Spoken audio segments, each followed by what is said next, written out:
ইনি হলেন রামু, একজন কাঠুরে, যিনি সারা দিন গাধার মতো পরিশ্রম করে বনের মধ্যে শুকনো কাঠ কেটে সেই কাঠ বিক্রি করে পরিবারের মানুষগুলোর মুখে দুবেলা কোনো রকম খাবার তুলে দেয়।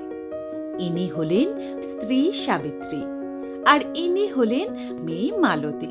এদের পরিবারে গরিবী ভাব থাকলেও পরিবারে কোনো দিন সুখের অভাব ছিল না। কিন্তু ওই যে কথায় আছে না, সুখ বেশি দিন কপালে সয় না।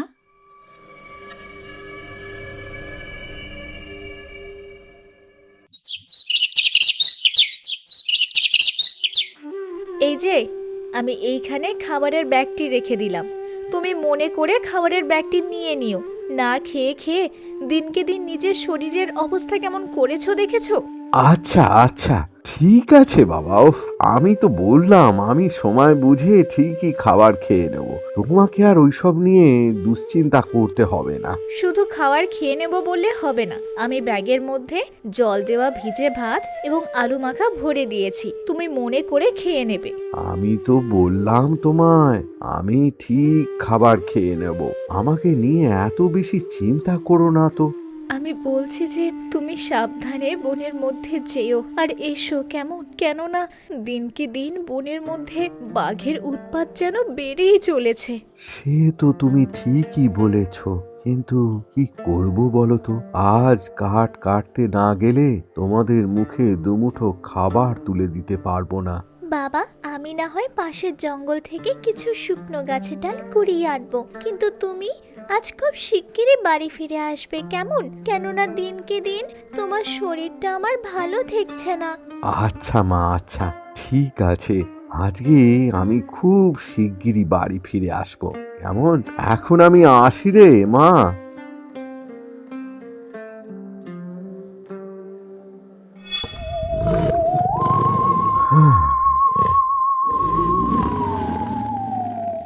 আজও শুকনো কাঠের সন্ধানে এসে জঙ্গলের এত গভীরে গিয়েও কাঠের সন্ধান পেলাম না। কিন্তু এইভাবে চললে তো হবে না। এইভাবে চলতে থাকলে তাহলে আমি আর কোনোদিনই আমার স্ত্রী আর মেয়ের মুখে দুবেলা দুমুঠো খাবার তুলে দিতে পারবো না। না না, আমাকে কিছু একটা অবশ্যই করতে হবে।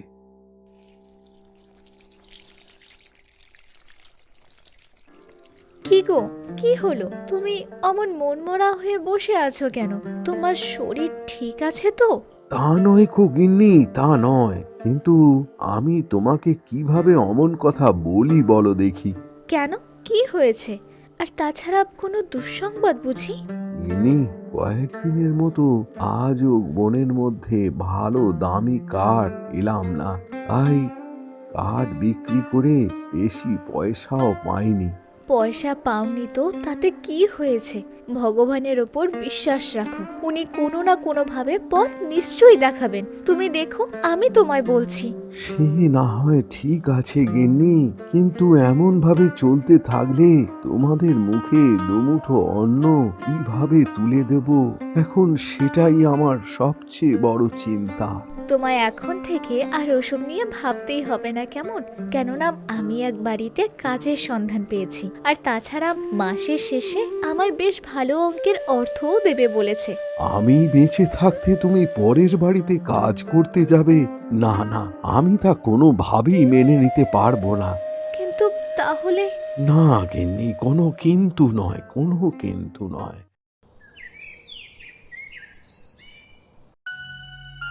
প্রত্যেক দিনের মতো এই দিনও সকালে রামু কুড়ারি নিয়ে বনের দিকে শুকনো কাঠের সন্ধানে বেরিয়ে যায়। কিন্তু পথে কি হে বন্ধু রামু, এই কুড়ুল কাঁধে নিয়ে কোথায় হেঁটে হেঁটে চলেছ? এই যে ভাই, বনের দিকে যাচ্ছি, যদি শুকনো কাঠের সন্ধান পাই। ভালো শুকনো কাঠের বড়ই অভাব সেখানে। তুমি আমায় হাসালে বন্ধু, হাসালে। কেন বন্ধু, আমি কি কোনো অবাস্তব কথা বলে ফেললাম বুঝি? না, ঠিক তা নয়, কিন্তু বন্ধু তুমি যদি আমার কথা আগে শুনতে, তাহলে বোধহয় তোমাকে আজ আর এই দিনটা দেখতে হতো না। না না, কখনোই দেখতে হতো না। কেন, কি এমন কথা বন্ধু? বন্ধু, আমি তোকে অনেক আগেই বলেছিলাম তুই একটা মেয়েকে নিজের স্ত্রীর স্বীকৃতি দিয়ে বাড়িতে নিয়ে আয়, তাহলেই তুই দেখবি আমার মতন তোরও ভাগ্যের দরজা একদম খুলে যাবে, যেমন আমার। বন্ধু, তোর বলা অমন কথা আমি কোনো দিনই কোনোভাবেই মেনে নিতে পারবো না, বুঝলি? তুই দয়া করে আমার আর মতবিরোধ করাস না। আচ্ছা বন্ধু, তুই একবার ভেবে দেখ, আমরা একসঙ্গে বনের শুকনো কাঠ কেটে সেই অর্থ দিয়ে কোনো রকমের দিন গুজরান করতাম, কিন্তু ভাগ্যের লিখন দেখ আজ আমার কাছে কত বড় ব্যবসা, আর তোর অবস্থা তুই নিজেই দেখতে পাচ্ছিস। না বন্ধু, থাক থাক, তোমায় আর আমাকে উদ্দেশ্য করে কিছু বলতে হবে না। আমি এখন চললাম রে, আসি কেমন? যার জন্য করি চুরি সেই বলে চোর। থাক বাবা, বিপদটা কোনো রকমে বিদে হলো। আজও তো বনের দীর্ঘ গভীরে এসেও তেমন শুকনো কাঠের সন্ধান পেলাম না। তবে কি আমার বন্ধুর বলা উপায় করে দেখতে হবে? হে ভগবান, তুমি আমাকে পথ দেখাও, পথ দেখাও প্রভু, পথ দেখাও। কয়েকদিন পর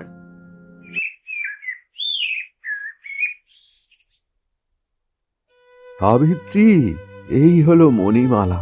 আজ থেকে এ আমাদেরই বাড়িতে থাকবে, কেমন? কেননা আমি মণিমালাকে বিবাহ করেছি। বিবাহ? সে না হয় আমি মেনে নিলাম, কিন্তু এই গরিব সংসারে আমরা ঠিক মতো খেতে পাই না, তার উপর আবার একজন। সাবিত্রী, থাক থাক, তোমায় আর কিচ্ছুটি বলতে হবে না। আমি যখন মণিমালাকে বিয়ে করেছি, তার মানে আমি অবশ্যই ওর মুখে দুবেলা দুমুঠো খাবার তুলে দেওয়ার ক্ষমতা রাখি। আমি কখনো তোমার নেওয়া সিদ্ধান্তের ওপর মানা করিনি, কিন্তু আজ বলছি, তুমি যদি একটু ভেবে এই সিদ্ধান্ত নিতে তাহলে বোধহয় ভালো হতো। থাক থাক সাবিত্রী, তোমাকে আর তোমার অভিজ্ঞতা বলতে হবে না। তুমি এখন শটান মণিমালাকে নিয়ে ঘরের ভেতরে যাও। কয়েকদিন পর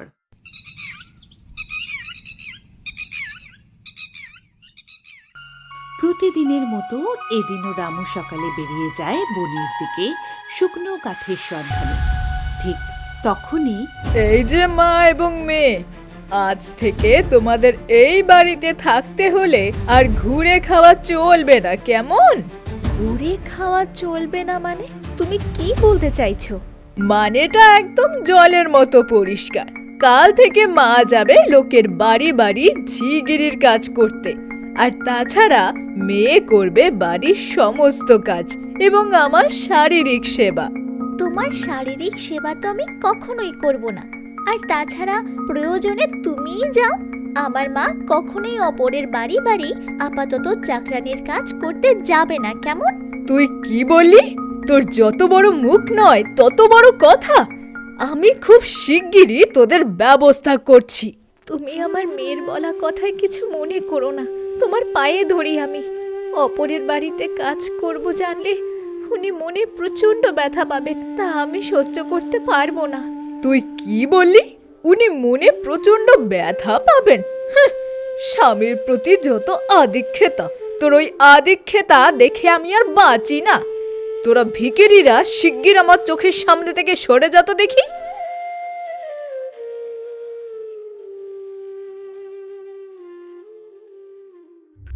আমিও ভিখিরির মেয়ে, কোনো কারণে এখানে ঠাঁই পেয়েছি। তবে তোদের খুব শিগগিরই এই বাড়ি থেকে তাড়ানোর ব্যবস্থা করছি।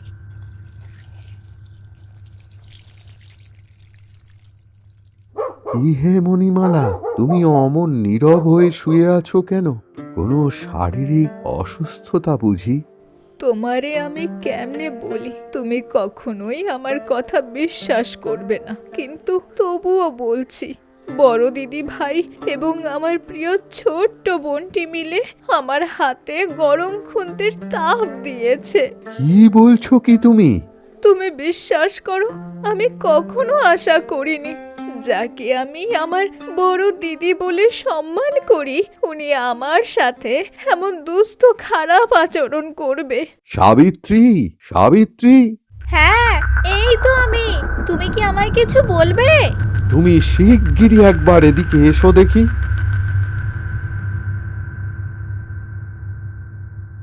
এই যে আমি। তুমি কি আমায় কিছু বলতে চাও? আমি জানতে চাই তুমি আর মালতী মিলে এই দুঃখী মেয়েটার হাতে গরম বাসনের তাপ দিয়েছো কেন? গরম বাসনের তাপ? তুমি কি বলতে চাইছো? আমি তো কিছুই বুঝতে পারছি না। দিদি ভাই বোধ হয় নিজের মুখে কথাটি তোমায় বলতে পারবে না, তাই আমি তোমায় বলছি। দিদি ভাই এখন থেকে পৃথক থাকবে এবং বাড়ি বাড়ি কাজ করে অর্থ উপার্জন করবে। আমি দিদি ভাইকে ওই কাজে মানা করাই, তাই দিদি ভাই রাগের বশে এমন। থাক থাক মণিমালা, আমি সব বুঝে গেছি। তোমায় আর অসুস্থ শরীর নিয়ে কিছু বলতে হবে না। সাবিত্রী, তুমি যদি পৃথকই থাকবে তাহলে তুমি এখনই এই বাড়ি থেকে বেরিয়ে যাও। আমার তোমার কাছে একটাই অনুরোধ, তুমি বড় দিদি ভাই এবং ছোট বোনটিকে এখন এই রাতের বেলা অন্ধকারে বাড়ি থেকে বের করে দিও না। আমি তোমায় বলছি, কাল সকাল হলে ওরা ঠিক চলে যাবে, তুমি দেখো। তোমার কথা মতো ওরা না হয় আজকের রাতটা এখানে থাকুক, কিন্তু কাল সকাল হলেই যেন ওরা এখান থেকে চলে যায়।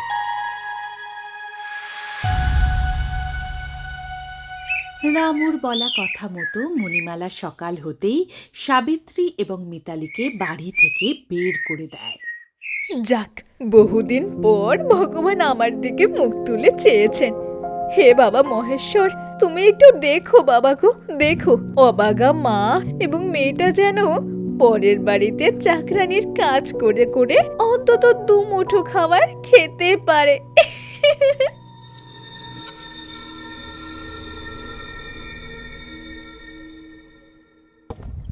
মা, আমরা হাঁটতে হাঁটতে তো বনের মধ্যে চলে এলাম, কিন্তু এইবার আমরা কোথায় যাব মা?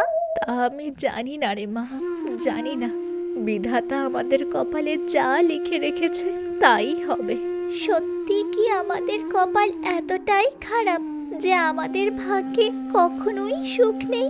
মা, বিধাতা কখনো আমাদের ভাগ্যে সুখ লেখে না, আর তাছাড়া আমাদের নিজেদের ভাগ্যে সুখ নিজেদেরই গড়ে নিতে হয়। এ কি, কে আপনি বুড়িমা? আর তাছাড়া এই বনের মধ্যে একা কেনই বা বসে আছেন? আমি কে তা তোমাদের না জানলেও চলবে, কিন্তু তোমরা এই বনে এসেছো কেন তা আমার অজানা নয়। তোমাদের এই মুহূর্তে একটি বাসস্থানের প্রয়োজন কি মা? আমি সঠিক কথা বলছি তো? তা তুমি আমাদের মনের কথা কেমনে জানলে বুড়িমা? তোদের বোনের কথা আমি সব জানি রে মা, সব জানি। তা ছোট্ট পাগলি মা, তোমার হাতটা একটু বাড়াও তো দেখি। এই যে নাও। এটা আমায় কি দিলে বুড়িমা? এটা এক অবিশ্বাস্য পাথর। এই পাথরের কাছ থেকে তুমি যা চাইবে তাই পাবে। তবে তুমি লালসার বশে পড়ে যদি বেশি কিছু চাও, তবে এই পাথর কিন্তু তোমায় একেবারে নিঃস্ব করে দেবে। কিন্তু বুড়িমা, এই পাথর? কোনো কিন্তু নয়। আর তাছাড়া তোরা শিগগির আমার সামনে থেকে চলে যা তো দেখি। মা, আমি এই বনের মধ্যে হাঁটতে হাঁটতে ক্লান্ত হয়ে গেছি। বুড়িমার দেওয়া এই পাথরের কাছ থেকে আমাদের জন্য একটি ছোট কুটির চেয়ে নি, দেখি এই অবিশ্বাস্য পাথর আমাদের সাহায্য করতে পারে কিনা। হ্যাঁ মা, আপাতত সেটাই কর। আর তাছাড়া লালসার বশে পড়ে কোনো কিছু চাইবি না। হে অবিশ্বাস্য পাথর, তুমি এই বনের মধ্যে আমাদের বসবাসের জন্য একটি ছোট্ট কুটির বানিয়ে দাও।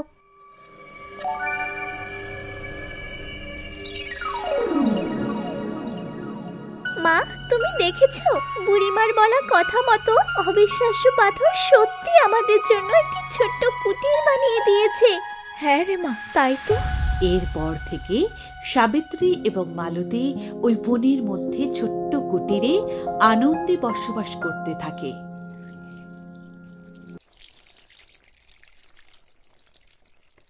রাগের বশে মার মেয়েটাকে বাড়ি থেকে বের করে দিলাম।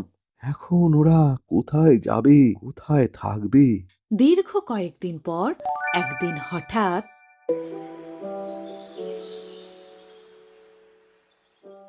তা বলি, এমন ভাবে দীর্ঘদিন ধরে বিছানায় পড়ে থাকলে কেমন ভাবে সংসারটা চলবে শুনি? মণিমালা, তুমি তো জানো আমি বনের মধ্যে কাঠ কাটতে গিয়ে বাঘের আক্রমণে ক্ষত বিক্ষত হয়ে বাড়িতে ফিরে এসেছি। এখন আমি ঠিক মতন উঠে দাঁড়াতেও পারছি না। শরীর একেবারে নিঃস্ব হয়ে গেছে, যত সব। মণিমালা, তুমি আমার জন্য এক গ্লাস জল নিয়ে এসো না, আমার প্রচন্ড তেষ্টা পাচ্ছে। প্রচন্ড তেষ্টা পাচ্ছে বলি, তোমার শরীরে ক্ষমতা থাকলে উঠে জল পান করো কেমন? আমি চললাম তোমার এই বাড়ি ছেড়ে।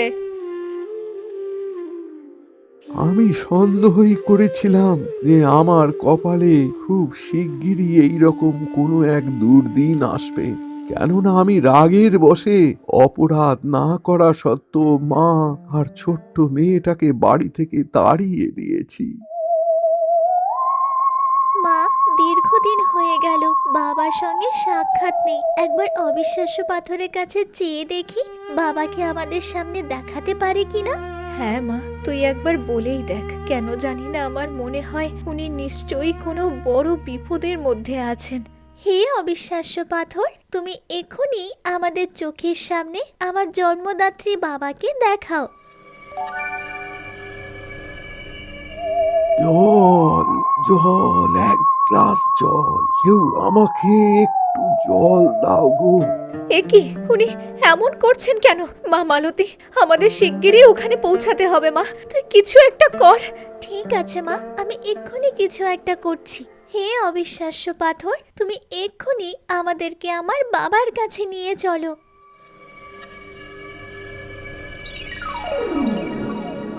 জল, জল, এক গ্লাস জল। বাবা, তোমার কি হয়েছে? আর তাছাড়া তুমি এমন জল জল করছো কেন? মালতী মা, তুই এসেছিস মা? মারে, আমি জানতাম তোরা একদিন ঠিকই আমার কাছে ফিরে আসবি। তোদের আমি বিনা দোষে শাস্তি দিয়েছি, আর সেই কারণেই ভগবান আমাকে পুরো নিঃস্ব করে দিয়েছে মা, নিঃস্ব করে দিয়েছে। কিন্তু বাবা, তোমার এমন দুর্দশা কেমন করেই বা হলো? মা মালতী, দুর্দশার কথা না হয় পরে শোনা যাবে, কিন্তু মা, তুই এখনই অবিশ্বাস্য পাথরের সাহায্য নিয়ে তোর বাবাকে সুস্থ করে তোল। মা, সুস্থ করে তোল। ঠিক আছে মা, আমি এক্ষুনি অবিশ্বাস্য পাথরের কাছে অনুরোধ করছি। দেখা যাক এই অবিশ্বাস্য পাথর আমাদের এমন বিপদ থেকে উদ্ধার করতে পারে কিনা। হে অবিশ্বাস্য পাথর, আমরা তোমার কাছ থেকে আর কিছু চাইবো না, কিন্তু তুমি দয়া করে তোমার ওই মায়াবী শক্তি দিয়ে আমার বাবাকে সুস্থ করে দাও। মালতীর বলা কথা মতো তৎক্ষণাৎ অবিশ্বাস্য পাথর রামুকে সুস্থ করে তোলে এবং তারপর থেকে তারা আবার সুখে শান্তিতে বসবাস শুরু করে।